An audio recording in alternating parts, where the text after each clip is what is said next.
Assalamu alaikum class.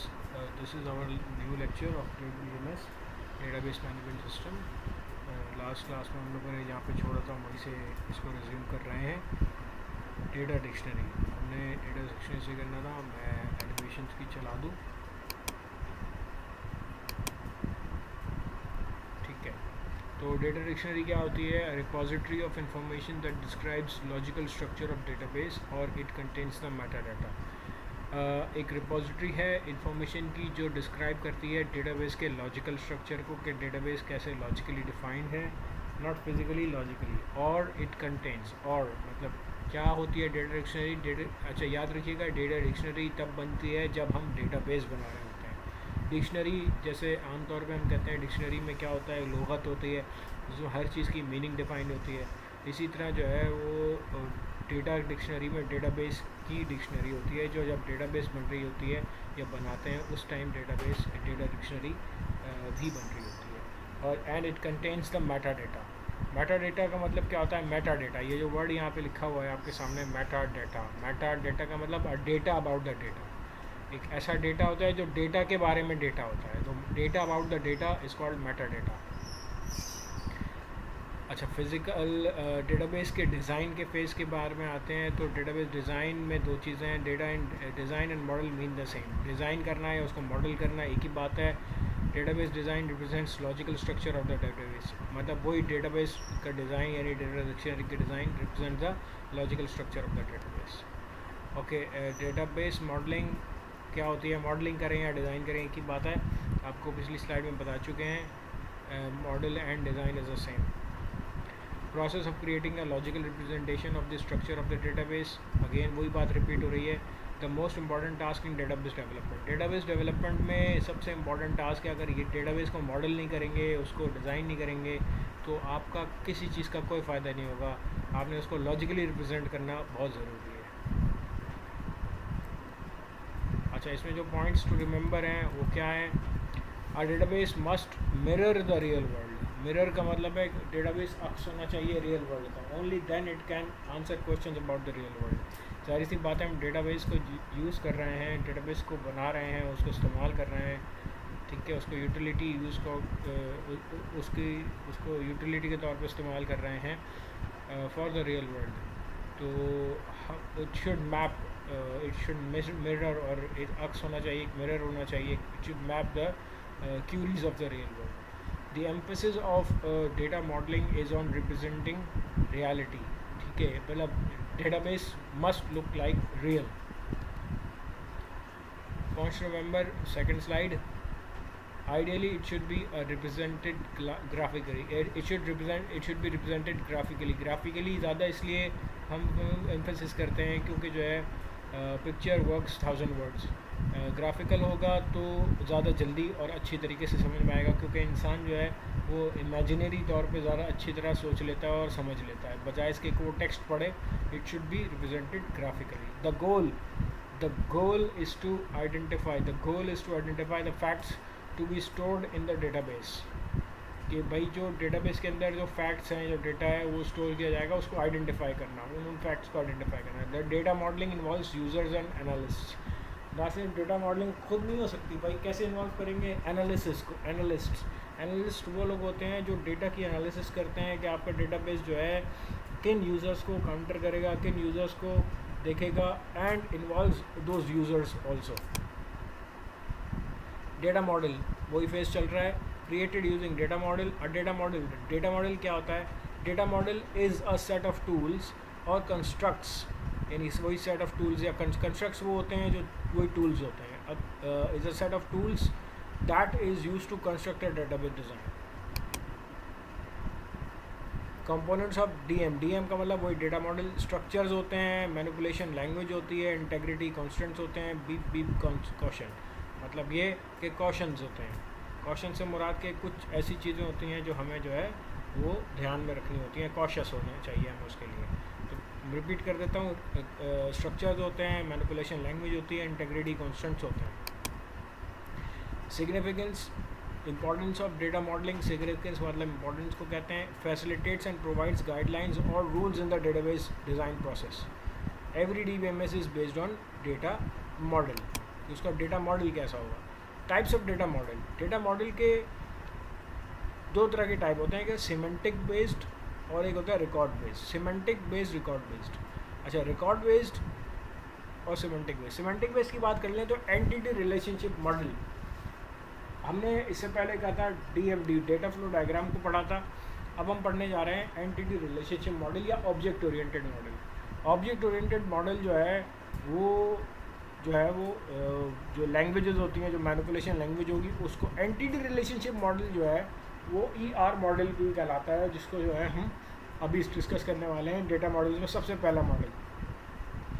दूसरे type में आते हैं record based model. Record based model और हिरारिकल और नेटवर्क और रिलेशनल, तीन तरह के डेटा मॉडल्स होते हैं। हिरारिकल मॉडल होता है, नेटवर्क मॉडल होता है, या रिलेशनल मॉडल होता है। इन तीन के अलावा और कोई मॉडल नहीं होते। जब वक्त आएगा तो हम इसको भी पढ़ लेंगे। डेटाबेस डिज़ाइन की टाइप्स कौन सी हैं? Conceptual, logical, physical. कॉन्सेप्चुअल में क्या होता है? Using standard data model. Logical, using data model of tools, वही अभी हमने देखा पढ़ा। फिजिकल, यूजिंग द DBMS को खुद यूज़ करके।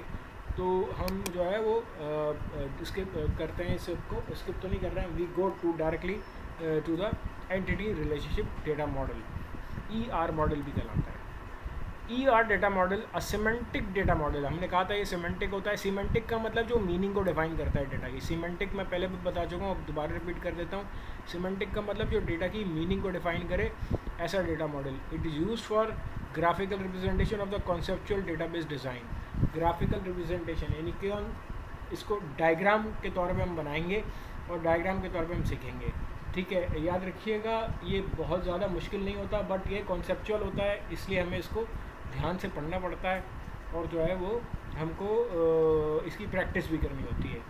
अच्छा, ज़रूरी नहीं होता कि जो है वो हम आपको एक या दो चीज़ कराएं तो वही एग्ज़ाम में आएगी। एग्ज़ाम के हवाले से बात करें तो आपको पास पेपर देखने होंगे और गूगल देखना होगा। ठीक है, आप बच्चे नहीं हो, आप जो है वो मतलब आपको जो है ना वो स्पून फीडिंग की जाएगी। You have to search it for yourself. ठीक है, and you have to study for yourself. ठीक है, मेजर कंपोनेंट्स ER मॉडल के क्या होते हैं? एंटिटीज़, एट्रीब्यूट्स, तीन चीज़ें होती हैं बस इसमें। तीन चीज़ों के अलावा और कुछ नहीं होती। एंटिटीज़ होते हैं, एट्रीब्यूट्स होते हैं और रिलेशनशिप होते हैं। वक्त आ रहेगा, बता रहा हूँ। एंटिटीज़ क्या होते हैं?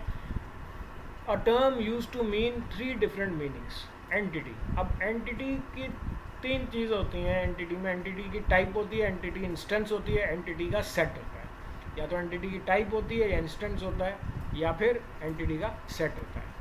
एंटिटी की टाइप क्या है? अ नेम या लेबल असाइंड टू आइटम्स या objects that exists in an environment and that have similar properties.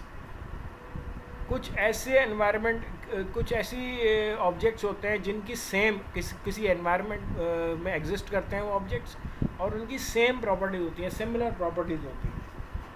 ठीक है, जैसे कि कोई फील्ड है, कुछ ऐसी फील्ड्स होती हैं जिनकी सेम प्रॉपर्टीज़ होती हैं। It could be a person, place, event और even a concept.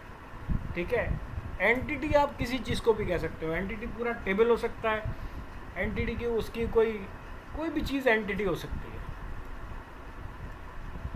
Distinguishable from other entity types on the basis of properties. Entity को कैसे डिस्टिंग्विश करते हैं? उसकी प्रॉपर्टी के बेस पे, दूसरी एंटिटीज से उसको प्रॉपर्टी के बेस पे डिस्टिंग्विश करते हैं। Identified through abstraction process, different from external entity.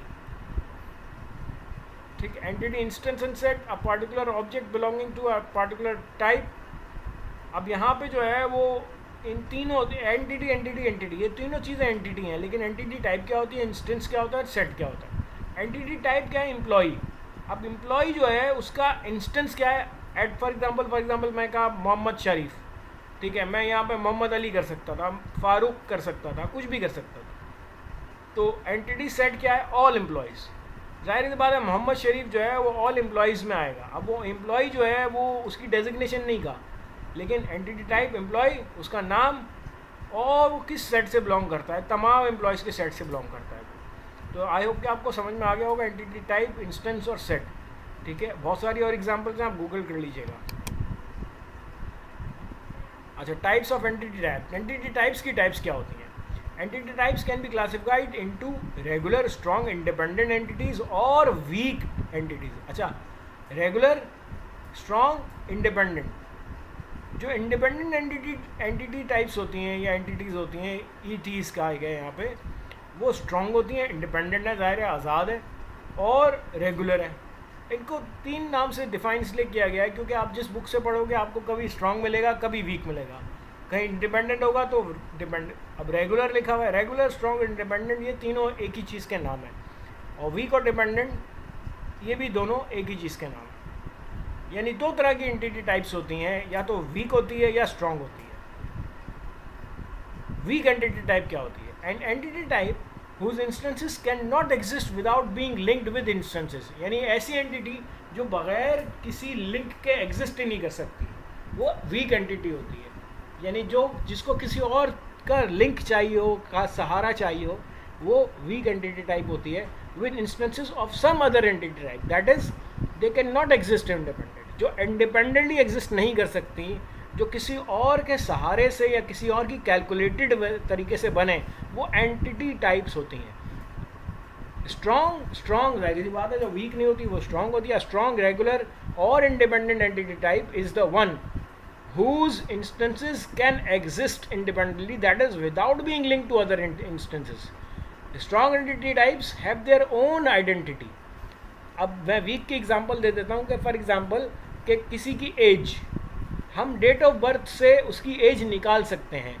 तो डेट ऑफ बर्थ जो है वो स्ट्रॉन्ग एंटिटी टाइप होगी, और एज जो है वो क्योंकि वो लिंक्ड है, उसे डिपेंड कर रही है, तो एज जो है वो उसकी वीक एंटिटी टाइप होगी. Naming entity type, singular, noun, recommended, कोई भी नाम दे सकते हैं. ऐसा नाम दीजिएगा कि जो मीनिंगफुल हो, उल्टा सीधा कोई नाम नहीं देते हम लोग. ठीक है, दे देंगे तो हमारे लिए अपने मसला होगा. ऑर्गेनाइजेशन स्पेसिफिक नेम्स, और जाहिर सी बात है, और अगर मैं यहाँ पे एम्प्लॉय कि मैं किसी इदारे में हूँ तो मैं एम्प्लॉय की बात करूँगा, अगर मैं किसी एकेडमिक्स में हूँ तो मैं स्टूडेंट्स की बात करूँगा, वहाँ एम्प्लॉय नहीं होते. ठीक है, मतलब कई एकेडमिक डेटाबेस बना रहा हूँ. राइट इन कैपिटल्स में यूज़ किया जाता है, ज़रूरी नहीं होता, मतलब ये कि अच्छी बात है कि कैपिटल्स में यूज़ करें. Abbreviations can be used and be consistent. Consistent का मतलब है कि एब्रीविएशन, अगर आपने स्टूडेंट की STU डाली है तो कल को आप STUD ना रखें, आप you have to stick to the same, you have to be consistent. ठीक है, कंसिस्टेंट का मतलब मैंने बता दिया. अच्छा, फिर सिंबल्स आते हैं. तो अब सिंबल्स को हम जो है वो नेक्स्ट लेक्चर में देखते हैं इंशाल्लाह ताला. तब तक के लिए टेक केयर, अल्लाह हाफ़िज़.